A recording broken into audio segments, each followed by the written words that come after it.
Hay lugares donde el viento habla y el mar escucha, olas que no solo rompen, sino que cuentan historias, historias que duermen bajo las mareas, esperando que alguien las despierte del olvido.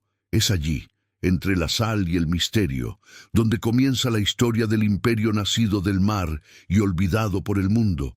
Imagina una costa envuelta en niebla, donde el sol aparece tímidamente, como pidiendo permiso para asomarse al pasado. Las aguas son profundas, antiguas, casi conscientes, guardan los secretos de los hombres que se atrevieron a desafiarlas, construyendo ciudades sobre lo inestable y erigiendo imperios sobre lo invisible. Dicen que cuando el océano respira, aún exhala el aroma de los barcos perdidos y el eco de las voces que una vez dictaron su destino. Todo comenzó con un pueblo que aprendió a escuchar al mar antes de intentar dominarlo. No lo veían como un enemigo, sino como un Dios viviente, impredecible, generoso y vengativo. Aprendieron de las mareas el ritmo de el constante flujo y reflujo de victorias y derrotas.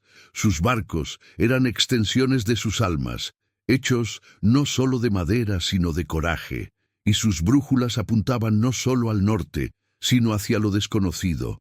Los antiguos decían que el mar era el origen de todo. De él surgían los vientos, los mitos y la esperanza.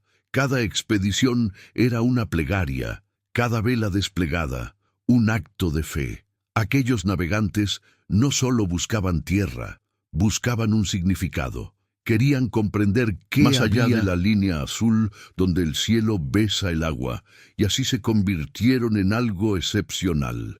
Seres guiados más por la curiosidad que por la codicia. Pero con el tiempo, la curiosidad se convirtió en ambición, y el imperio empezó a nacer. En puertos rodeados de montañas, pequeños pueblos florecieron hasta convertirse en ciudades. Los comerciantes traían historias y especias, y los vientos traían nombres de lugares que nadie conocía. El mar se convirtió en una autopista líquida, y los barcos en templos flotantes del poder humano.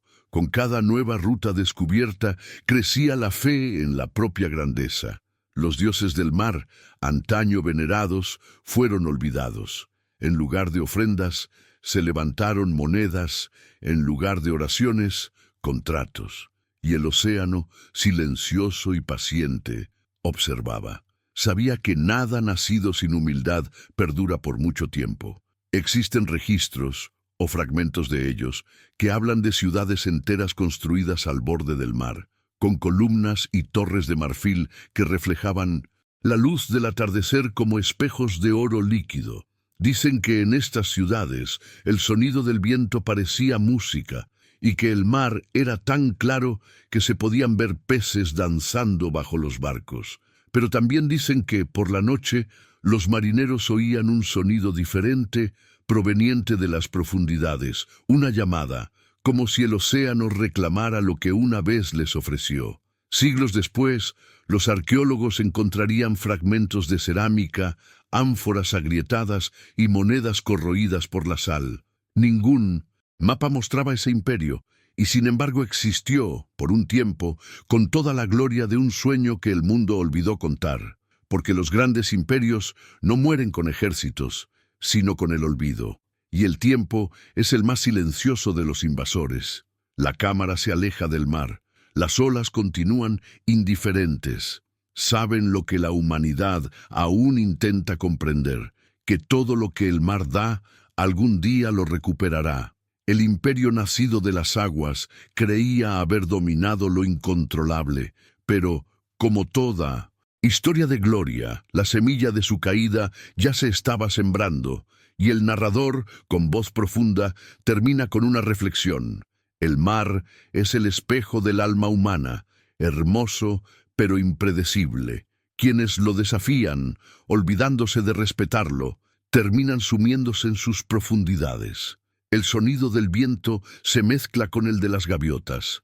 Las olas siguen rompiendo contra las rocas como marcando el tiempo, un tiempo que el mundo ha olvidado, pero que el océano jamás ha borrado. Hay hombres que aprenden a caminar sobre la tierra y hay otros que aprenden a caminar sobre el mar. Los antiguos decían que estos navegantes nacieron con sal en los ojos y viento en el alma. No pertenecían a un solo lugar, sino a todos los horizontes. Eran hijos de la curiosidad y nietos del coraje, el tipo de personas que transforman el miedo en un mapa. Cuando el imperio apenas era un susurro en las olas, esta gente comenzó a mirar al cielo. Para ellos, las estrellas no eran simples puntos distantes, eran brújulas vivientes, guías silenciosas que danzaban por el firmamento. Al amparo de la noche, leían el destino escrito en las constelaciones. Sabían cuándo cambiaría el viento, cuándo subiría la marea e incluso cuándo se acercaba el peligro. Los dioses, decían, vivían entre las estrellas y navegar era la forma más pura de oración. Las embarcaciones eran pequeñas al principio, frágiles como promesas, hechas de madera sencilla, cosidas con fe y valentía. Cada embarcación tenía su propio nombre, alma y destino, y al partir se llevaban consigo no solo bienes, sino el corazón entero de un pueblo. Porque quienes abandonan el puerto no solo se llevan sus cuerpos, sino la esperanza de quienes permanecen. El narrador describe el sonido del viento azotando las velas, un murmullo constante, como si el mismo océano les hablara. El olor a sal les quemaba la nariz, la espuma besaba los cascos de los barcos, y el sol, ese viejo juez, vigilaba cada movimiento, separando a los dignos de los necios. Con cada viaje descubrieron algo nuevo, una isla, un pueblo, una forma de vida diferente, pero también aprendieron una lección eterna. Quienes conquistan el mar deben aprender a obedecerlo. Estos marineros dominaban el equilibrio entre la audacia y el respeto. Sabían que una simple tormenta podía decidir el destino de todo un reino. Por eso, antes de cada travesía, guardaban silencio. Tocaban el agua, pidiendo permiso. Era más que una superstición, era sabiduría ancestral, la comprensión de que el poder no proviene de la fuerza, sino de la armonía con aquello que es superior a nosotros mismos. El imperio comenzó a tomar forma. Los pueblos costeros se convirtieron en centros de comercio. Los hombres regresaban con telas, piedras preciosas e historias que parecían leyendas. La prosperidad ascendía como la marea. Los puertos se llenaron de colores, olores y voces. Era el sonido de la gloria naciente. Pero el verdadero tesoro de aquella gente no era el oro, era el conocimiento. Aprendieron a descifrar el comportamiento de las corrientes, a usar el viento como aliado y a calcular el tiempo según la posición del sol. Crearon cartas marítimas rudimentarias, registrando rutas invisibles que antes solo conocían los dioses. Cada línea dibujada en el pergamino era una cicatriz de aventura humana. Con la dominación del mar llegaron las historias, canciones sobre monstruos marinos, sirenas y civilizaciones perdidas. La imaginación se fundió con la realidad, y quizás por eso este imperio volvió tan fascinante. No se limitaron a navegar por el mundo, navegaron entre lo real y lo mítico, entre lo posible y el sueño. Pero lo más impresionante fue la fe inquebrantable en que el mar siempre mostraría el camino, incluso cuando el horizonte desapareciera. En las tormentas, cuando los cielos se cerraban y el miedo se apoderaba de los hombres, el capitán se arrodillaba ante la proa y decía: «No le temas al mar, teme lo que llevas dentro cuando te desafía». Y así continuó el barco, porque el miedo entre aquella gente no era una debilidad, sino una brújula. El narrador ahora habla con voz profunda, casi como una oración. Creían que el océano era un espejo del alma. Cuanto más profundo es el mar, más profundo debe ser el hombre en su interior. Estos navegantes no solo expandieron territorios, expandieron el concepto mismo de humanidad. Aprendieron a vivir en movimiento, a ver el mundo como una red conectada por aguas invisibles. Mientras otros pueblos construían muros, ellos construían rutas. Aunque algunos temían a lo desconocido, ellos lo llamaban hogar. Y así nació el imperio, no de espadas, sino de velas, de hombres que aprendieron a domar el viento sin capturarlo jamás. Pero toda luz atrae sombra, y, en los caminos del poder, empezó a surgir algo que el mar nunca enseñó: la arrogancia. Con la expansión llegó una sensación de invencibilidad. La fe en el mar dio paso a la fe en la humanidad misma, y lo que era armonía comenzó a convertirse en dominación. El imperio, ahora fuerte, creyó que el océano le pertenecía. Y el narrador, con tono melancólico, concluye el capítulo con una pregunta que resuena en las olas. ¿Qué pasa cuando alguien nacido en el mar olvida de dónde viene? El canto de las gaviotas se mezcla con el crepitar del viento, las velas ondean y el horizonte parece más lejano que nunca. Hay momentos en la historia en que el hombre cree haber conquistado su propio destino, cuando el mundo parece doblegarse a su voluntad y el horizonte, antes inalcanzable, se convierte en una frontera conquistada. Así fue como el imperio del mar alcanzó su apogeo, una época en la que las velas ondeaban como los estandartes de un dios terrenal, cuando las ciudades costeras brillaban con el oro del comercio y el brillo de la arrogancia. El mar, antaño indomable, ahora parecía un espejo pulido que reflejaba la gloria humana. Las rutas se multiplicaron, los puertos rebosaron y los barcos zarparon cargados no solo de especias y riquezas, sino con la convicción de que nada podría detenerlos. Fue el siglo de la confianza, la época en que el hombre miraba el océano y veía su propio reflejo, fuerte, hermoso e intocable. En los muelles, el aire estaba cargado de promesas. El aroma a sal se mezclaba con incienso y frutas de tierras lejanas. Los comerciantes anunciaban precios a gritos, los escribas registraban las ganancias, y los niños crecieron creyendo que el mar estaba hecho para servirles. La arquitectura surgió como testimonio de este poder: columnas de mármol en las ciudades portuarias, estatuas de reyes con coronas de conchas, templos donde la gente adoraba no al mar, sino a la grandeza misma. Los marineros ahora vestían de seda, los capitanes no rezaron antes de partir, brindaron. Y el océano paciente los observaba con la misma mirada de quien ha visto imperios surgir y caer 1000 veces. Los cronistas de la época describen un imperio donde todo parecía eterno. Los barcos eran verdaderas fortalezas flotantes, cubiertas de esculturas y símbolos de poder. Cada viaje era un desfile, una celebración de la victoria humana sobre los elementos. Pero en medio de la euforia, algo empezaba a cambiar. Algo invisible, sutil, como una marea que retrocede lentamente antes de una tormenta. El narrador habla con voz profunda. Toda civilización, cuando alcanza su apogeo, comienza a construir, sin darse cuenta, el altar de su propia caída. El imperio creció tanto que olvidó considerar qué lo sustentaba.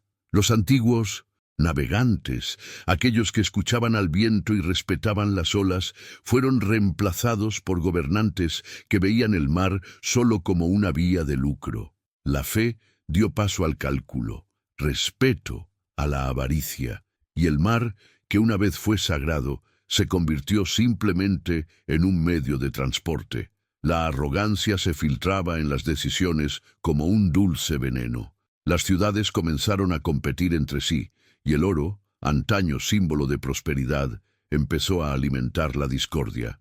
Guerras comerciales, traiciones políticas e intrigas palaciegas corroyeron el imperio desde dentro, pero afuera el mar permanecía inmenso e impasible, un espejo silencioso que reflejaba la locura de los hombres.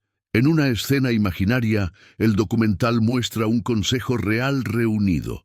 Los nobles discuten furiosamente sobre nuevas rutas, impuestos y territorios. Afuera, el viento aúlla, las ventanas tiemblan, y es como si el océano intentara advertir: estás olvidando quién está realmente al mando aquí. A medida que el poder crecía, se perdía la sabiduría. Las rutas se hicieron más largas, los riesgos mayores. Las tormentas comenzaron a azotar las flotas y cada naufragio se consideraba una mera estadística. Pero había un presagio que nadie escuchaba. Los marineros más ancianos, los últimos hijos de las estrellas, decían que el mar estaba cambiando, que sus corrientes ya no obedecían las mismas reglas y que el viento parecía furioso. Sabían lo que el imperio había olvidado. El océano no es un sirviente, es un amo. El apogeo del imperio fue también el comienzo de su olvido. El lujo ha cegado los ojos, la abundancia ha adormecido el espíritu. Y mientras los gobernantes celebraban banquetes en palacios junto al mar, las mareas comenzaron a arrastrar poco a poco los cimientos de sus ciudades. El narrador respira profundamente, como si estuviera contando un viejo secreto. El poder nace de la adaptación, pero muere en la arrogancia. Y el mar, que una vez los había levantado, estaba listo para enseñarles nuevamente lo que es la humildad. Imágenes de barcos desapareciendo en la niebla, de estatuas cubiertas de algas, de puertos vacíos al anochecer. Todo parece anunciar lo inevitable. La gloria comienza a convertirse en eco. El imperio, que nació del mar, comenzó a ser devorado por el mismo elemento que lo había consagrado. Y el narrador termina el capítulo con una frase que suena como una profecía. Cuando un hombre cree que es más grande que el océano, es el océano el que le enseña a permanecer en silencio. El sonido de las olas aumenta. Las imágenes se desvanecen.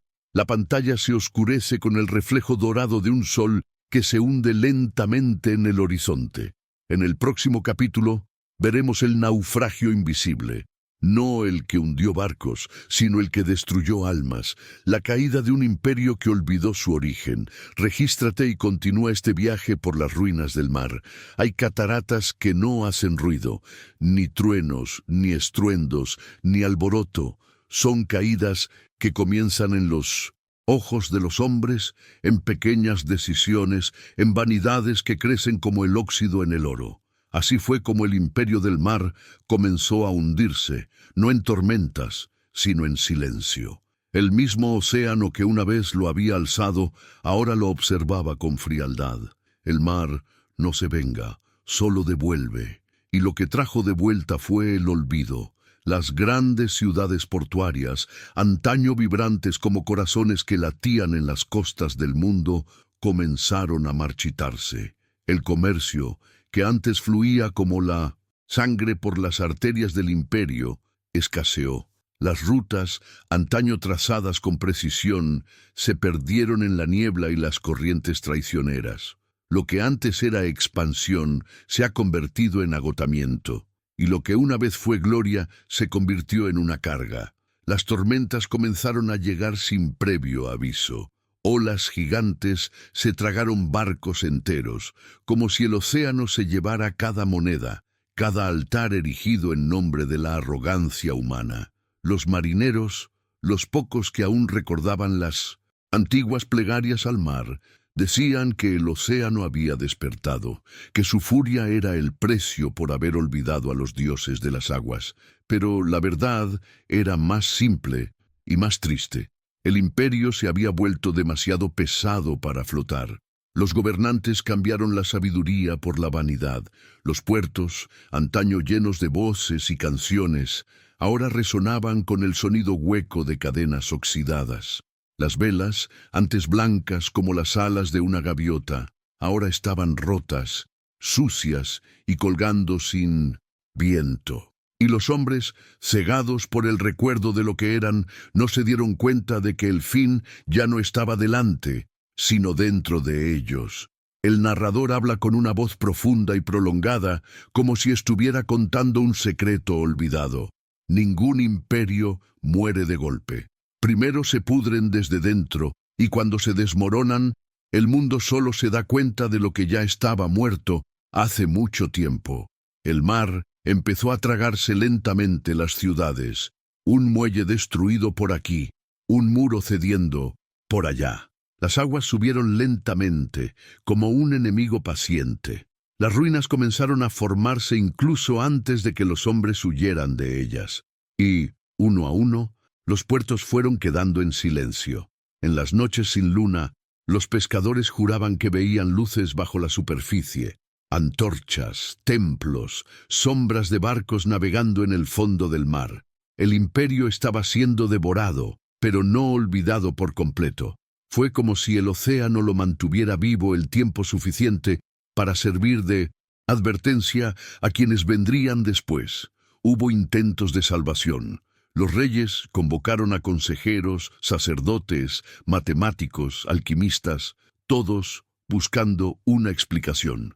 Pero ningún cálculo podría descifrar lo que el mar ya sabía. El hombre que olvida la humildad pierde el derecho a dominar el horizonte. Las embarcaciones más poderosas comenzaron a desaparecer. Las rutas comerciales que sustentaban al imperio se convirtieron en trampas. Y cuando el miedo regresó, ya era demasiado tarde para arrepentirse. Los sobrevivientes contaron historias de mares que se elevaban como muros líquidos. Dijeron que el mar llamaba a los barcos por su nombre, uno por uno, llevándolos de regreso a las profundidades de donde vinieron. Otros decían que el imperio había sido maldecido, que las mismas estrellas, aquellas que una vez guiaron a los marineros, se habían apagado avergonzadas. Pero tal vez el castigo no vino de los dioses, ni del océano, quizás provino del propio hombre, y de su incapacidad para escuchar lo que el tiempo siempre intenta enseñar. Todo lo rígido se quiebra, todo lo orgulloso se hunde. La imagen final de este imperio es triste y hermosa a la vez. Ruinas sumergidas cubiertas de coral, peces nadando entre columnas de mármol, estatuas rotas con rostros de reyes olvidados, y el sonido de las olas, siempre el mismo, como si el mar repitiera eternamente la misma lección, esperando que alguien finalmente la entendiera. El narrador concluye con una voz casi susurrante. El imperio nacido del mar creía poder gobernarlo, pero el mar no necesita reyes, solo observa y recuerda. Las aguas reflejan un atardecer rojizo. Por un momento, parece como si el océano respirara, y en la respiración profunda de las olas se escucha el recuerdo de una civilización entera, ahora parte de las corrientes.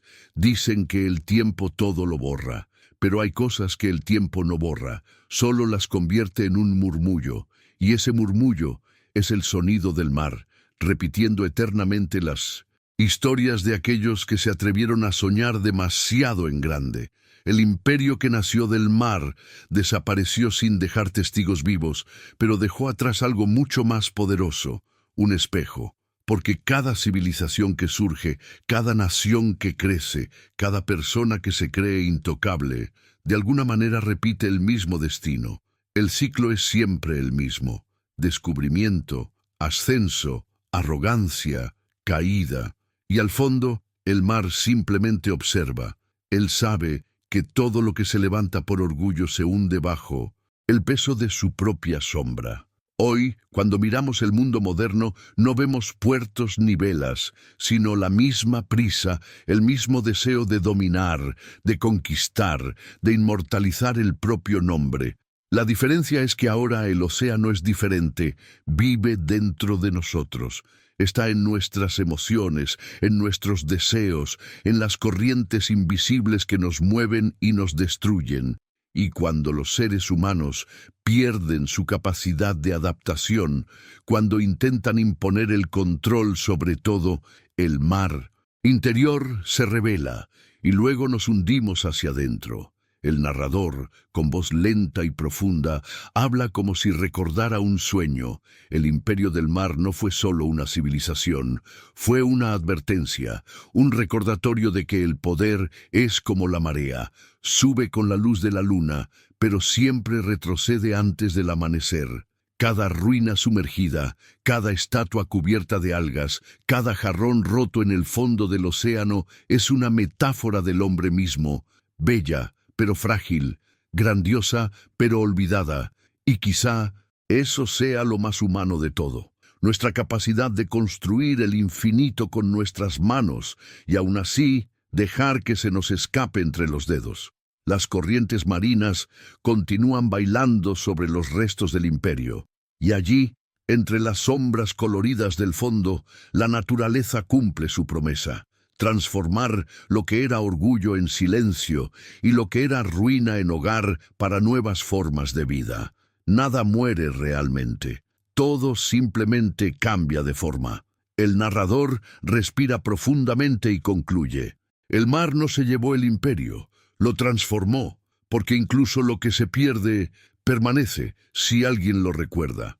Y luego llega la imagen final: el océano en calma, dorado por el crepúsculo, reflejando el cielo como si el pasado y el futuro se tocaran.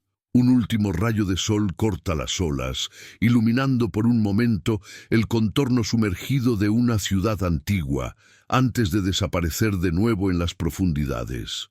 Y el narrador concluye con voz tranquila pero firme: el poder nace de la adaptación y muere en la arrogancia. Y el mar, eterno como el alma humana, nos recuerda: cada gloria olvidada es un recordatorio, no una tragedia. La música crece, las imágenes se desvanecen, pero las palabras permanecen, como si el océano las repitiera dentro del oyente. El imperio fue olvidado, pero la lección permaneció.